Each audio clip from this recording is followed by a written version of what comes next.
Hey there, it's Steve from Serious Keto, and this is the Not So Serious Keto video podcast.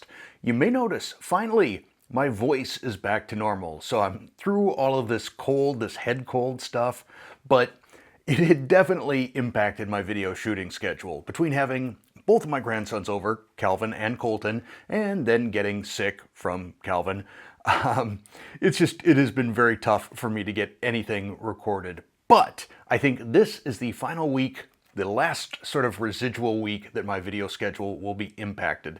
And I will talk a little bit more about Calvin and Colton at the end of the video, but first we're going to keep this more like the traditional podcast. The first topic, though, is not a keto topic, it's really an internet topic, and that is my dislike of April Fool's Day in the internet age. Now, when I was a kid, April Fool's, it was, mildly amusing, maybe. I think the most common thing was, hey, your shoe's untied, April Fool's. Or maybe if you got your hands on something from the novelty shop, like a whoopee cushion or one of those hand buzzers or something like that. But it was one day and it was done. I think the greatest April Fool's hoax ever was in 1985. In Sports Illustrated, there was an article called The Curious Case of Sid Finch, and it was written by George Plimpton. And I remember my dad, when he got that issue, and he's reading through it, and his mind was just blown. There's this picture, I don't know if he was a prospect at the time, it's all fictional, but his name was Sid Finch. He, I think, had studied as a monk, he played the French horn, and he could throw a fastball, I think it was 187 miles an hour.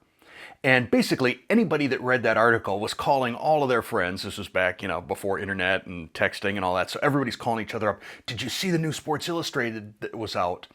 And I'm not sure how long it took before people caught on to the fact that it was just a really elaborate April Fool's hoax.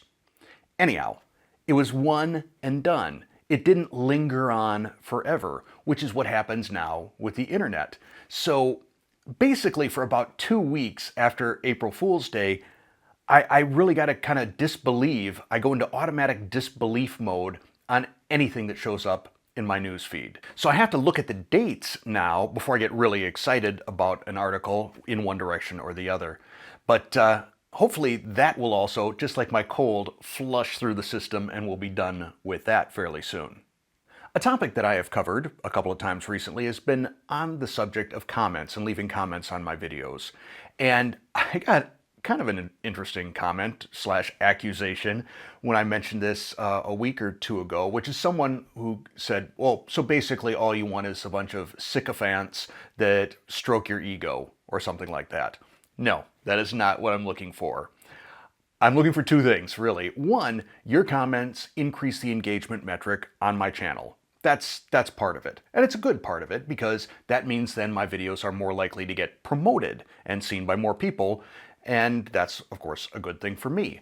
But a better thing for me is I truly love the interaction that we have.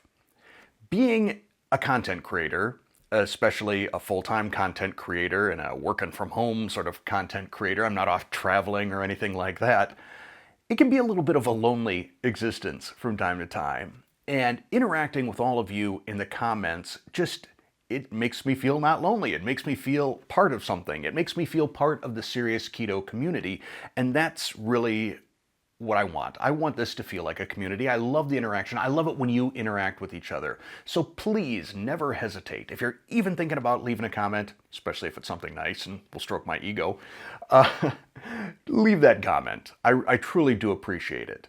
And whether it's a question, if it's a comment, whatever, I can't say this enough, even though I seem to be trying.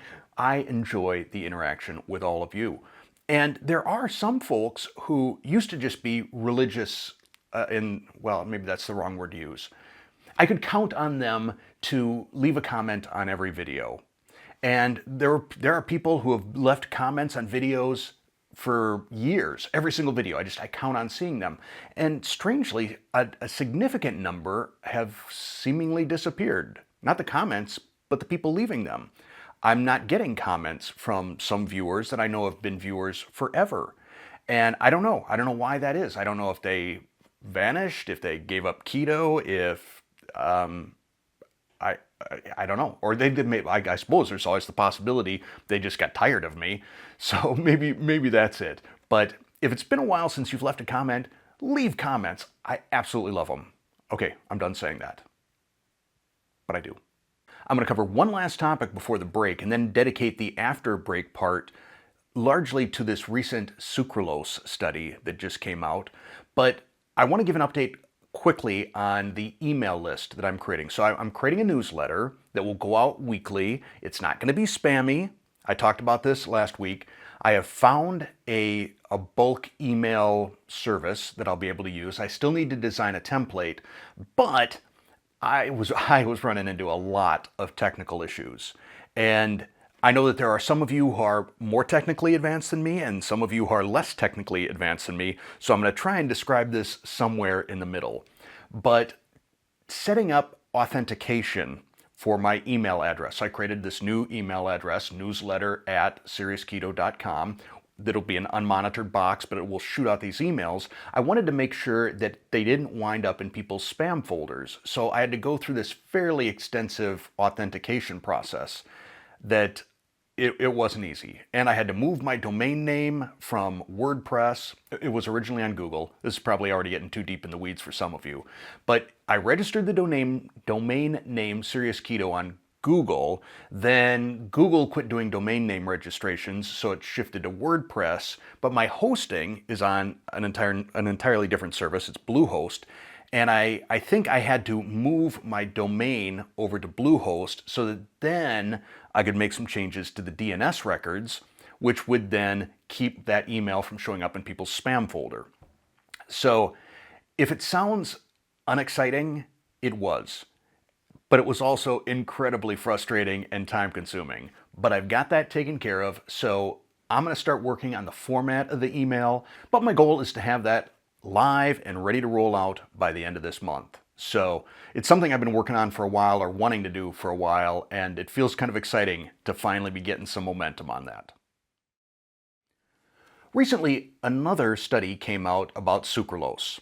And I know that there are some people that don't like sucralose. Maybe it's personal experience, maybe it's something they've read, some other study, either that they read or they read the abridged version out on some mainstream media news site. But the point of this is not to defend sucralose. I don't have an issue with sucralose. I have yet to see any study that has been compelling enough or frightening enough that would convince me that the very minuscule amounts of sucralose that I consume in any given week are a problem. But like I said, I'm not here to defend sucralose. I'm here to talk about this particular study.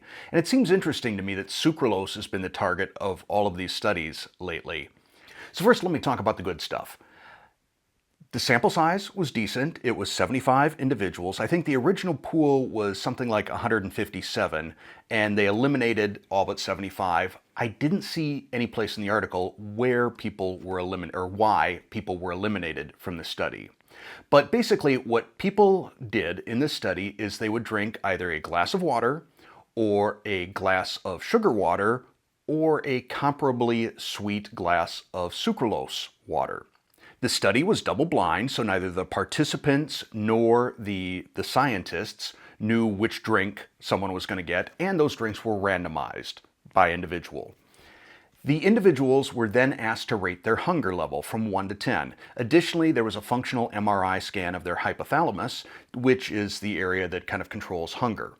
So I'm going to jump right to the conclusion of the study and then talk about how the conclusion of the study gets a little bit further warped once it turns into headlines on various news media sites. But the conclusion was that there's a statistically significant difference in the hypothalamic reaction that people had when drinking sucrose water versus sucralose. And instead of saying sucrose, I'll just say sugar from now on. Okay, fine. Whatever. One of the things I talk about I used to talk about back when I would teach statistical analysis is there is a difference between something being statistically significant and being practically significant. So yeah, if it's statistically significant, that means, and you may have seen this if you look at studies, you have a p-value less than 0.05, which means there is less than a there's less than a 5% chance of having a false positive. Now, you can be statistically significant, but in practicality, no one really knows it or feels it. So, maybe it's call hold time. So you're doing a project, you're doing a Six Sigma project on call hold time, and you reduce the average call hold time from 8 minutes down to 6 minutes. Odds are that's going to show up as being statistically significant once you do the analysis. But if I'm a customer and I'm on hold for 6 minutes instead of 8 minutes, do I really feel a difference? If not, then who cares? Who cares? Because I don't feel it.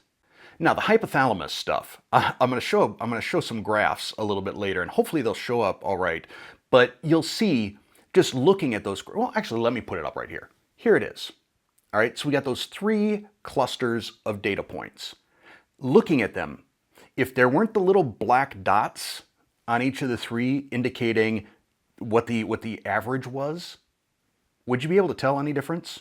Probably not. And even with those dots on there, they are not that far apart. Statistically significant? Yes. Practically significant? I don't know.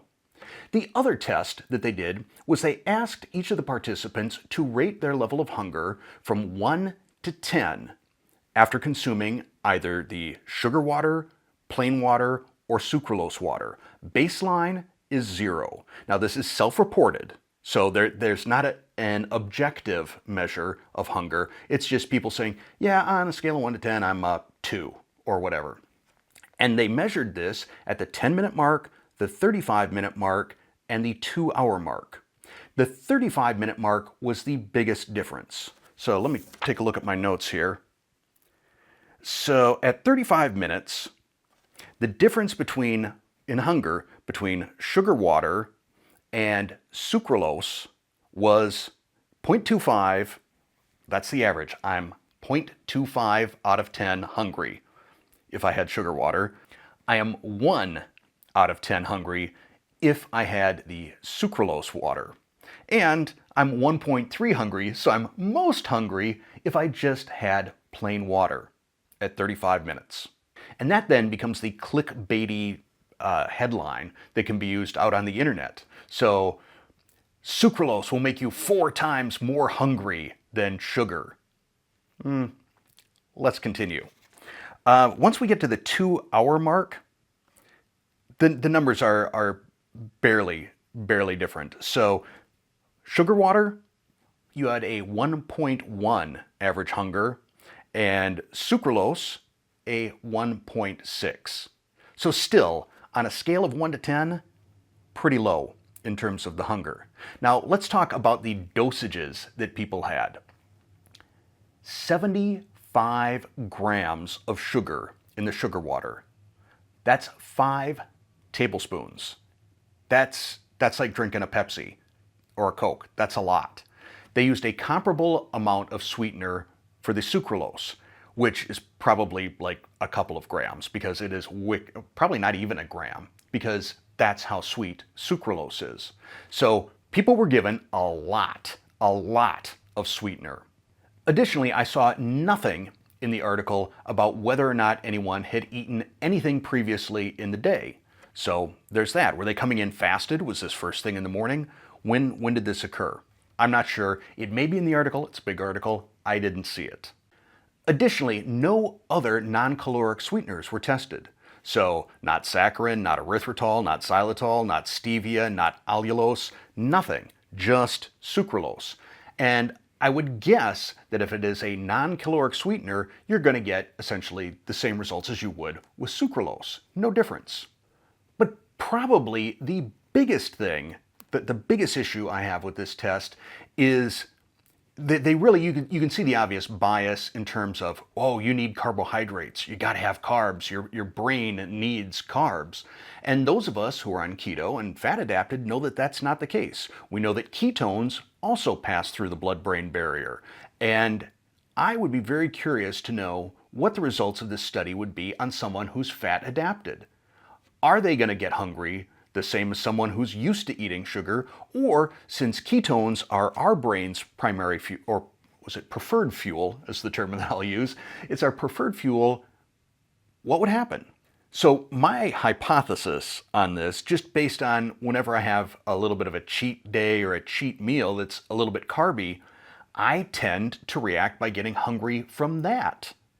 So it would be interesting. It would be interesting to see this test on someone who's fat adapted, because I suspect you would see very different results.